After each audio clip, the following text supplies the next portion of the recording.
श्री कृष्ण भगवान की।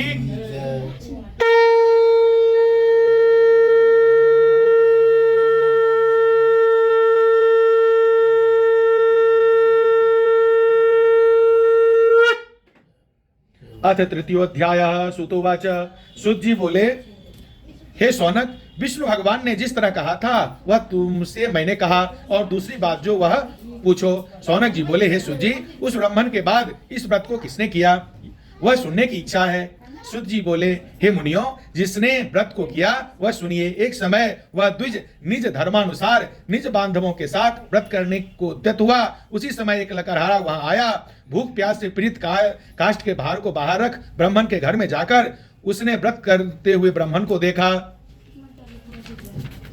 लकड़हारा नम्रता से हाथ जोड़कर प्रणाम कर बोला, आप यह क्या कर रहे हैं, इसके करने से क्या फल होता है, वह विस्तार पूर्वक कहिए। ब्राह्मणोवाच। ब्राह्मण बोला, मनोरथों को देने वाला, दुख और शोक का नाश करने वाला तथा सिद्धि को देने वाला यह श्री सत्यनारायण भगवान का व्रत है, जिसके प्रसाद से यह धन धान्यादि की प्राप्त हुआ है। यह सुनकर लकड़हारा प्रसन्न हो प्रसाद को खाकर और जल पीकर वह भगवान श्री सत्यनारायण भगवान का ध्यान करता हुआ अपने नगर को चला गया।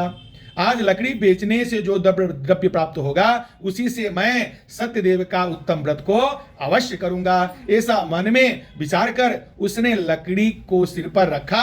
जहां धनी लोग रहते थे उस नगर में गया। उस दिन लकड़हारे को दूना द्रव्य प्राप्त हुआ।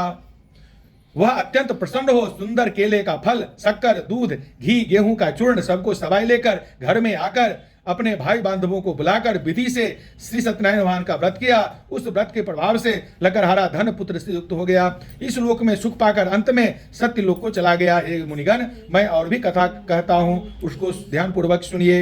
इति स्कंद पुराण रेवा खंडे श्री सत्यनारायण व्रत कथायां तृतीयोध्याय। बोलिए श्री सत्यनारायण भगवान की।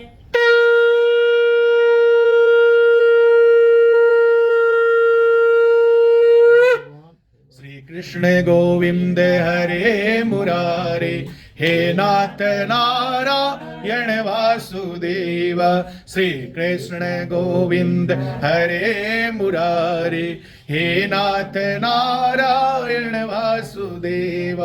हे नाथ नारायण वासुदेव, हे नाथ नारायण वासुदेव। श्री कृष्ण